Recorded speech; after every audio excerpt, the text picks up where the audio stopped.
Book of Greek Myths by Deo Lares. In olden times, when men still worshipped ugly idols, there lived in the land of Greece a folk of shepherds and herdsmen who cherished light and beauty. They did not worship dark idols like their neighbors, but created instead their own beautiful, radiant gods. The Greek gods looked much like people and acted like them too, only they were taller, handsomer, and could do no wrong. Fire-breathing monsters and beasts with many heads stood for all that was dark and wicked. They were for the gods and great heroes to conquer. The gods lived on top of Mount Olympus, a mountain so high and steep that no man could climb it and see them in their shining palace. But they often descended to earth, sometimes in their own shapes, sometimes disguised as humans or animals. Mortals worshipped the gods, and the gods honored Mother Earth. They had all sprung from her, for she was the beginning of all life. Gaia, the earth, came out of darkness so long ago that nobody knows when or how. Earth was young and lonesome, for nothing lived on her yet. Above her rose Uranus, the sky, dark and blue, set all over with sparkling stars. He was magnificent to behold, and young Earth looked up at him and fell in love with him. Sky smiled down at Earth, twinkling with his countless stars, and they were joined in love. Soon, young Earth became Mother Earth, the mother of all living things. All her children loved their warm and bountiful mother and feared their mighty father, Uranus, Lord of the universe. The Titans. The Titans were the first children of Mother Earth. They were the first gods, taller than the mountains she created to serve them as thrones, and both earth and sky were proud of them.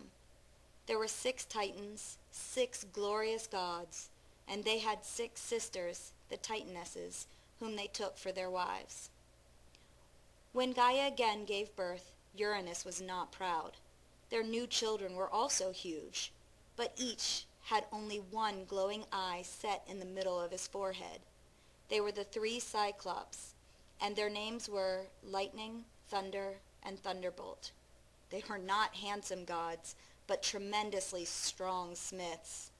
Sparks from their heavy hammers flashed across the sky and lit up the heavens so brightly that even their father's stars faded. After a while, Mother Earth bore 3 more sons. Uranus looked at them with disgust. Each of them had 50 heads and 100 strong arms.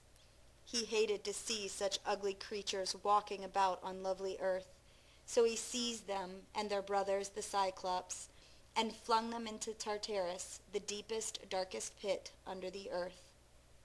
Mother Earth loved her children and could not forgive her husband for his cruelty to them.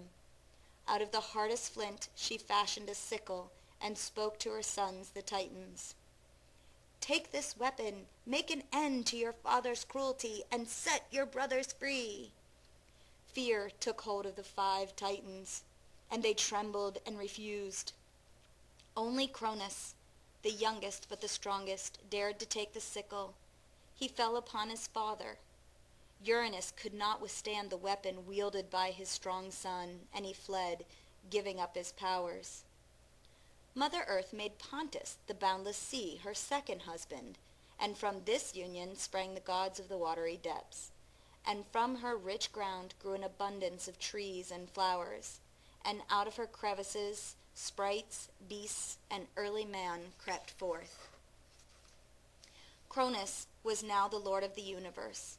He sat on the highest mountain and ruled over heaven and earth with a firm hand. The other gods obeyed his will, and early man worshipped him. This was man's golden age.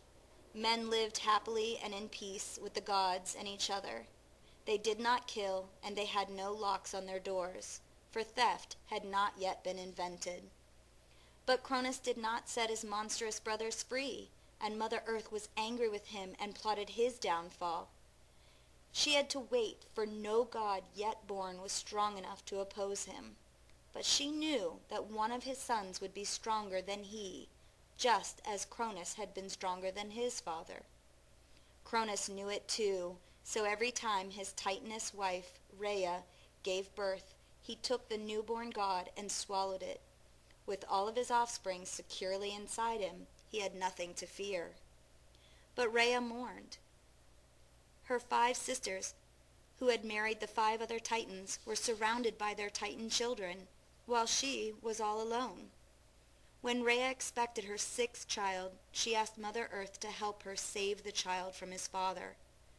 That was just what Mother Earth had been waiting for. She gave her daughter whispered advice, and Rhea went away smiling. As soon as Rhea had borne her child, the god Zeus, she hid him. Then she wrapped a stone in baby clothes and gave it to her husband to swallow instead of her son. Cronus was fooled and swallowed the stone, and the little god Zeus was spirited away to a secret cave on the island of Crete. Old Cronus never heard the cries of his young son, for Mother Earth set noisy earth sprites outside the cave.